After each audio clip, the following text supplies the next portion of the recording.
Welcome back to Dad Debate, dude. My name is Talon, and this is my buddy Jason. And Jason, Alan. today we are going to kind of do a continuation from our last talk. So I've been thinking about, since our last chat, Jason, I've been thinking a lot about, I think the hardest thing for me to adjust as a dad was coming home from the hospital. You know, you have all these new responsibilities from feeding to changing diapers, etc. Is sleep structure, right? So like sleep is so That's a good one. big because I'm a big sleeper, right? I don't sleep in necessarily, but if I don't get 8 hours of sleep, I'm grumpy. I have anxiety. I'm angry. It screws my whole day. So I'm just curious.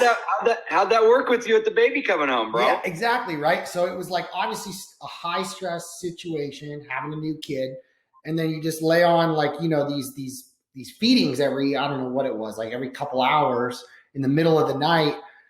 I know for us, and I'd love to hear what you guys did, but like for us, like, you know, we kind of, we didn't breastfeed because our son had colic. And so we had to go through so many different formulas to find one that was like gluten free, this free, that free, because he was so sensitive.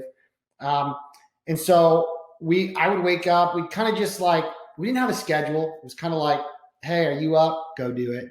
Hey, you go up. In hindsight, I wish we did have a schedule. I think kind of having a schedule, like I've heard some parents will do like, tonight's Jason's night. You get to sleep or you get to go to dinner with friends or whatever. Tonight's, you know, Ashley's night. She gets to do whatever, sleep, watch a show, don't matter.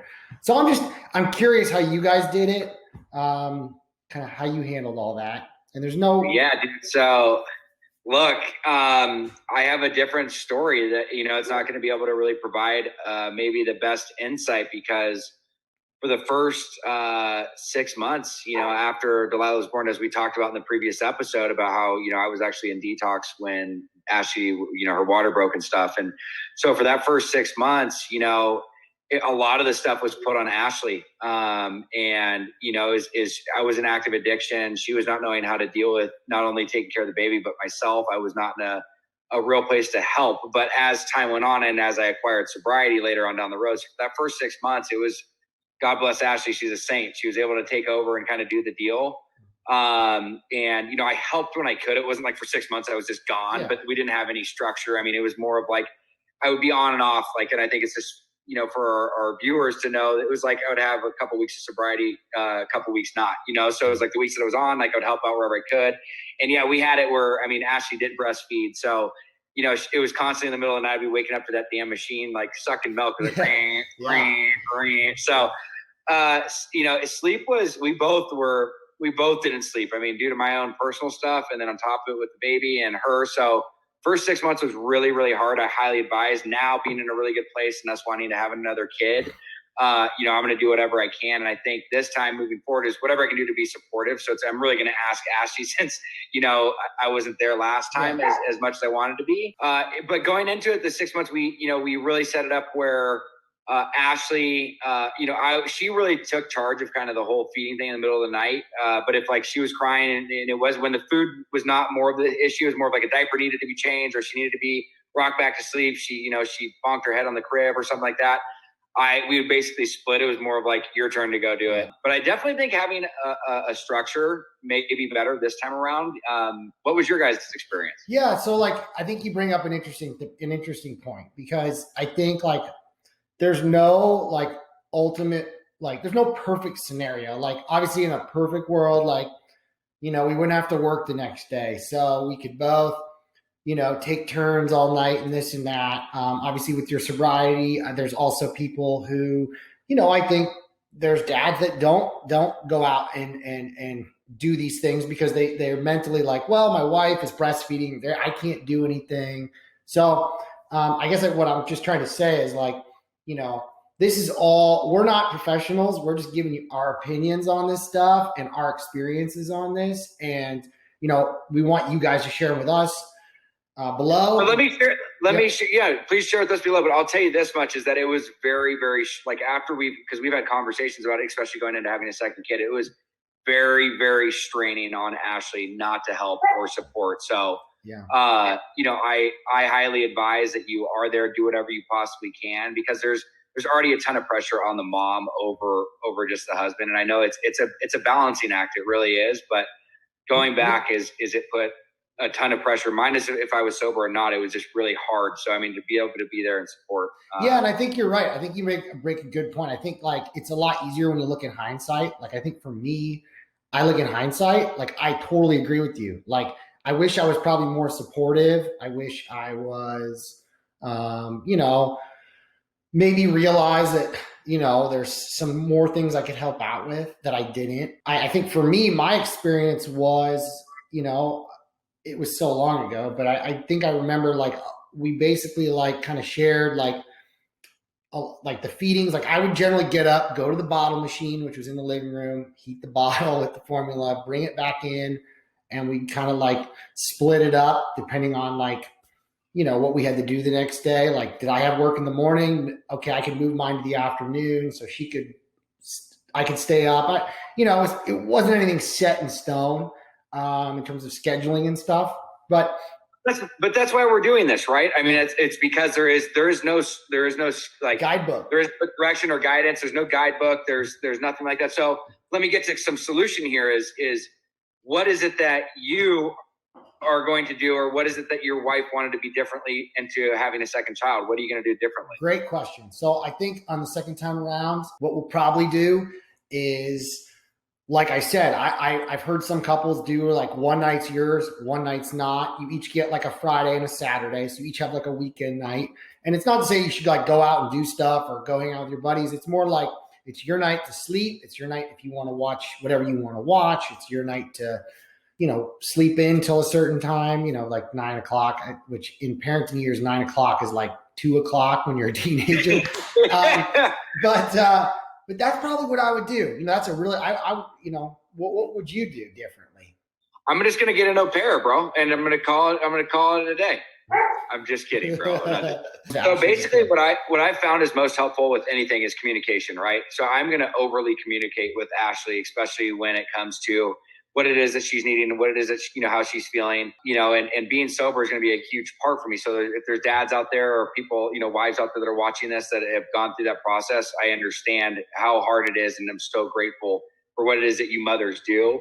But I'm going to overly communicate with Ashley, literally just on a daily basis. I'm going to check in, and it's something we've already started now, is checking in the morning and checking in the evening, just kind of seeing where things are at. Because even as we will get later down the show, having a 2.5, 3-year-old, there's still challenges where it's like we actually have come up with code words. Like even that's what we'll probably do today. It's like we call it lane change. You know what I mean? Mm-hmm. It's like if Delilah's just out of control, and it doesn't matter if she's 3 years old or if she's 2 weeks old, it's lane change. I mean, you just get to that mental breaking point. And I think just by being able to be there and be supportive and more understanding, that's what I'm going to do. And that's the thing too, is my priorities have shifted through having a first child. Mm-hmm. Is I've gotten a lot more centered around my family, because when you have a kid, you think obviously everything's going to change, but you don't realize that like everything and beyond until you have a kid, like, and if you're really dedicated and involved, everything switches a lot deeper than I even imagined. Yeah. So, I think something I'm picking up from you, which I totally agree, is like, I think you have to, I think like as selfless as you have to be having a child, I think like it's really important as a parent that if you don't focus on if you don't get yourself right, you can't help someone else get themselves right and help with your kids. So like, obviously like, and I don't just mean with like sobriety, I mean like, the other things you were saying, like, dealing with your own personal, issues when it comes to like mental health or with your job or with your work. Obviously communicating with your wife is important, because if you guys are arguing and having tension, I feel like there can be direct reflection on the kid for sure. And it's not over. And I think that's the thing too, is with this, is there's no guidebook, and you're never going to be in a perfect position to have a kid, right? I mean, something's always going to happen. So that's just life. I always thought like, all right, I'm having a kid when I make $200,000 a year, when I, have a house, when I have this and that. And I realized that like, dude, you got to throw that out the window, because you could have unlimited amounts of money. You could have the biggest house in the world. But the reality is that taking care of a kid is freaking hard. It's hard if you have a nanny. It's hard no matter what. It's difficult. I've seen people with all different financial backings. I'm talking about people who make millions a year to people that make $35,000 a year. And they're in the same boat, you know what I mean, when it comes to raising a kid and different things like that. Yes, sometimes, the people that are more well-to-do may have a little bit more access to help and stuff like that. But at the end of the day, to be a good parent, be present. It doesn't matter, how financially set you are. It's more of the mental preparation for it. And I think for me, it's really having balance and boundaries in my life, not only being sober, but it's really having, stability is really the big thing. So back into sleeping. So a huge, super big, hot topic is, does your kid sleep in a crib? We're talking about it when they're younger. Does your kid sleep in a crib, or does your kid sleep in your bed? Does he sleep in a bassinet next to your bed? There's a lot of studies around this. It's super hot topic. I'd love to hear, obviously there's like your daughter when she gets older, like now today, and when she was kind of younger. I'm curious kind of once your daughter got out of that newborn, like kind of, I think a lot of parents have their newborns in their room, whether it be like in a donut in their bed, which is both technically unsafe, or in a bassinet next to their bed. I'm just curious, after that phase, what did you do after that? So let's just talk about it from that very beginning phase, because in the beginning, I'm a type of person that just loves to cling on. I mean, Delilah cries, dude. I'm the Disneyland dad. I want to just make sure everything's good. You know what I mean? So the whole sleep thing is she was in a bassinet in our room until the allotted amount of time. I mean, just for feeding and different things like that. We never put her in the donut next to us. We may have like once or twice, but I mean, Ashley was so good with like regiment and schedule until this day. She is. I mean, she's got it down to a T, and like I look up to her for all those things. But it was so hard to transition her from the bassinet into her own room, because at such a young age, I'm like, well, her foot's gonna get stuck in the crib, or break her leg, or it's like she'll smother herself with her pillow, whatever it may be. And I think those are all, those could be valid fears. I don't know. Maybe for sure. Like we had like the owlet sock, which is like a sock. Is like my biggest fear was the kid stop breathing. So like I'd find myself in the middle of the night, like my ear up to my kid's mouth, like listening for breathing. Danielle's like, "What are you doing?" I'm like, "Okay, he's breathing. Let's go back to bed." Well, dude, you look at our crib though. We had it, dude. It was laced. It would look like a padded room. I mean, you couldn't really get hurt in there. So it made me a lot more comfortable. They have all these different, accessories that you can buy for your crib.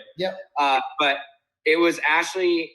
She fully believed in the sleep train. I mean, like she wanted to teach that her room is her room. So can you get into that? Because like we did not do that. So I think it's great because we have different.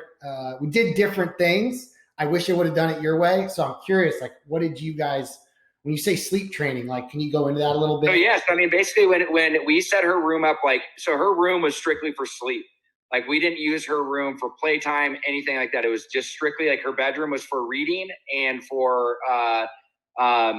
sleep. So, I mean, even during her naps and stuff, when she knew she was going into her room, like that was her sanctuary where she goes to sleep. So like when she went in there, she started to mentally click like, okay, it's bedtime. You know what I mean? Like, so her naps, we stuck to it. I mean, Ashley would make sure, I mean, you could tell when Delilah got off the routine, how crazy it was, but she was so into like the routine. It was so nice. And it took a lot of work, and it took a lot of crying days and crying hours of making sure that she could get that. And I was the one that was always like, let's go grab her. Like, we can't let her keep crying. And whereas Ashley's like, she was, she felt like that in the beginning, but then not only did she have Delilah, but me, whining at her and stuff, but she stuck to it, and it really, really helped. So we really created that room as the environment for sleep.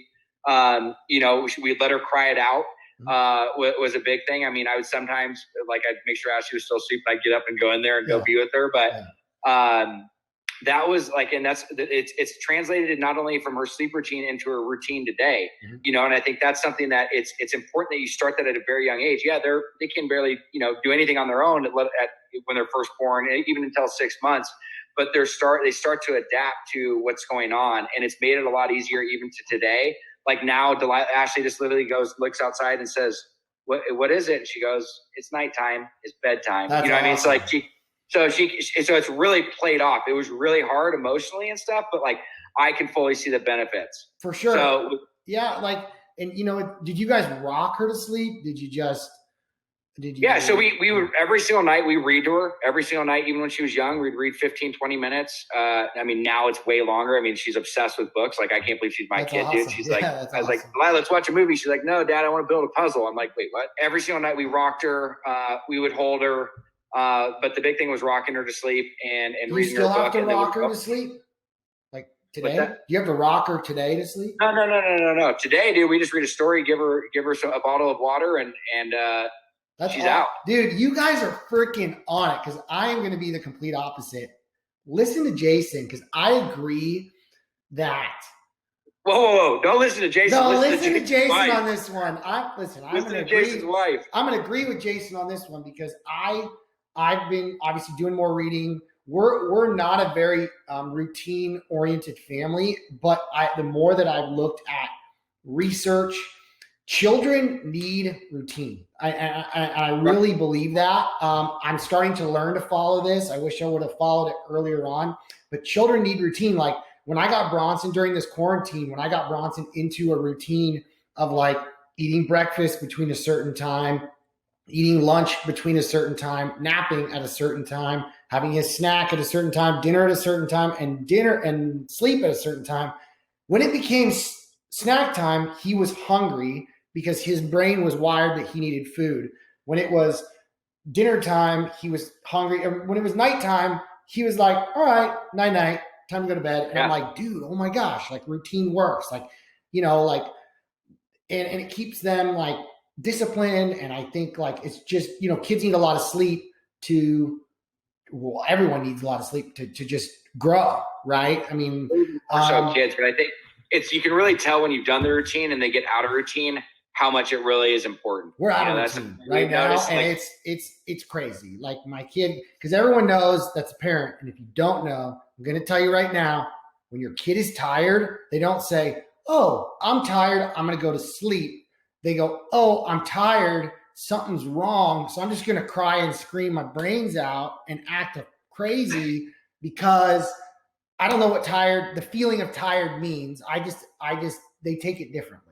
Yeah, dude, it's crazy. So let's go back real quick. What is it that you guys did? Because you said you did totally different with from the bassinet. Yeah. So walk me through the process. Yeah. So I'm a super light sleeper. Like I don't even know what it's like to get a full night of sleep. Like I hear like the smallest thing, I'm up. So my kid's sleeping in bed next to us, and then I'm just like, and then from there we transferred into like this little like, it was like, I think it's a bassinet. It's like this little gray looking basket thing that kind of sits at an angle. Well, it turns out that kids just came out like 3 months ago. Kids have been dying sleeping in that thing because they turn on their sides and it's not mesh. It's like a non-breathable fabric. So I'm like, oh my God, we snuck through that one too, which thank God. But he slept in a thing like that for like 6-7 months, dude. And then from there, we were like, was he always in your guys' room for that? Like in our room. Yeah. Or he was in our room. Yeah. So from there, we were living in my in-laws' basement at the time because we were building a house. So now we moved to our new house, and I was like, okay, now our kid's going to sleep in a crib and we're going to do this. So the hardest part was like the cry it out, which is a super controversial thing, right? People say you shouldn't do it. People say you should. The doctor told me, listen, it's going to be all right. Here's what's going to happen. On Friday night, you're going to have your kid in the crib. You're going to say night or night, time to go to bed.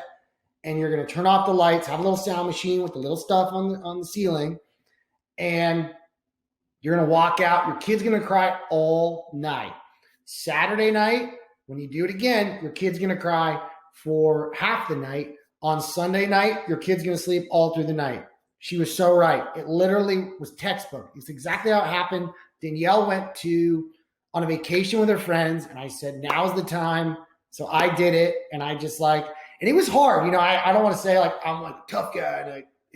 I'm okay with my kid crying it out. It was really hard, but I had to just keep reminding myself that it was good for Bronson to understand and learn how to stop bottle feeding throughout the night, that he doesn't need it, right? At this point in his life, he didn't need to be fed every couple hours, right? And for him to understand that sleeping's good and sleep throughout the night. So, but the funny part is we got through the fire, we did all that, everything's gravy. Now my kid sleeps in bed with me. And it's crazy, right? So obviously it hurts, the lovey-dovey stuff between me and my wife. But my kid sleeps in bed with us ever since this quarantine thing kind of hit. Bronson's just been sleeping in bed with us. We did get him a big boy bed, so we put him in his bed for naps. But at night he just stays in bed with us. So now I'm like, oh God, I got to transfer him back to his bed and his routine. Again, routines. So there are a lot of people that are you regretting that, or are you happy that you did that? You know what? Listen, I regret it. I regret it. As happy as it makes me, as fun as it is, like watch a fun movie. Like he stays up later because he sleeps in our bed. He stays up later. He isn't on a routine. He kicks me in the face all night. He wakes up super early, probably earlier than he would with his blackout shades and stuff.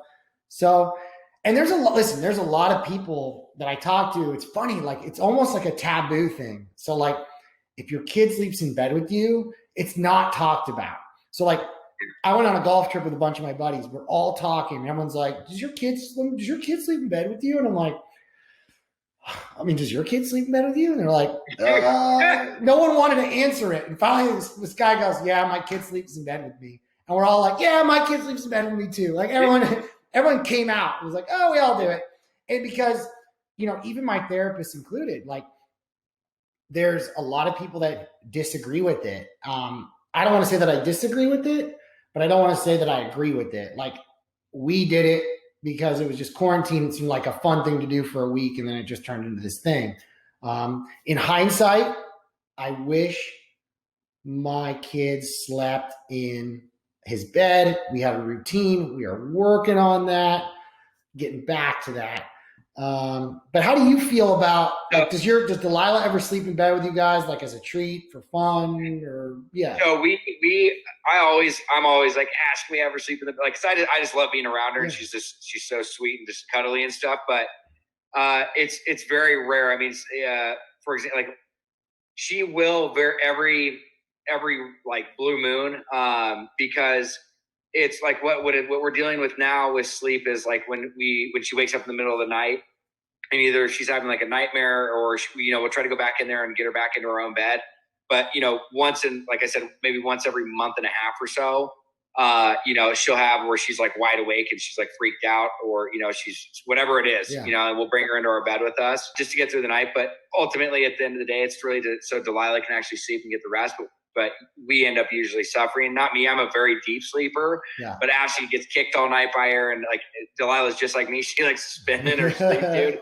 So I don't even notice it, but it really affects Ashley. So we're pretty strict on her staying in. Props to you. Ashley's pretty strict, because I try to manipulate it. Like, come on, let's let her get into the bed tonight. And it's I'm so grateful that I'm seeing now how much more beneficial it is, because it's like it's made the process a lot easier. Mm-hmm. And something that we'll talk about down the road, though, is something that we're struggling with, and we'll save this for a later episode, though, is bath time has become a nightmare lately. Oh, really? See, okay, so this is where we're differentiating, because for me, it's gotten better. It's gotten easier. We introduced him to showers, and it was a game changer. So I think that's a good way. That for next. That's a good way to end it.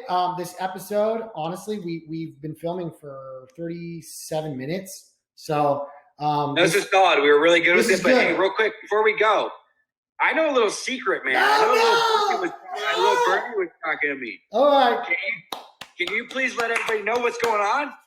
So I'm super excited to announce that my wife and I are having our second child. We don't know if it's a boy or a girl yet, although I look at like the little images, I don't know what you call them, ultrasounds, and I put them next to like a boy and a girl ultrasound. I'm pretty convinced it's a girl, but you could definitely look at the photo and be like, that's a wiener. I don't know. I'm super excited. We don't have a name.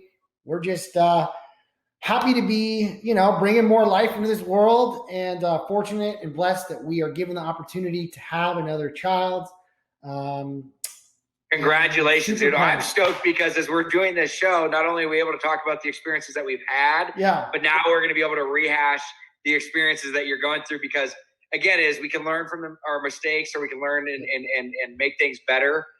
But as we all know, I mean, that's not a perfect process. So it's gonna be cool as we're along this journey talking about this, for you to be in the ropes of it. Dude, Talon, that's amazing news. I'm very excited for you. What a great way to end episode 2, guys. Stay tuned. Thanks again for watching. Yep. Make sure to comment below. Let us know what we should debate about. What are some things that you guys are going through, whether you're a mom or a dad. We really want to open this up to discussion. We will make sure to comment, and we'll see you next week. Make sure to like, make sure to subscribe. Boom.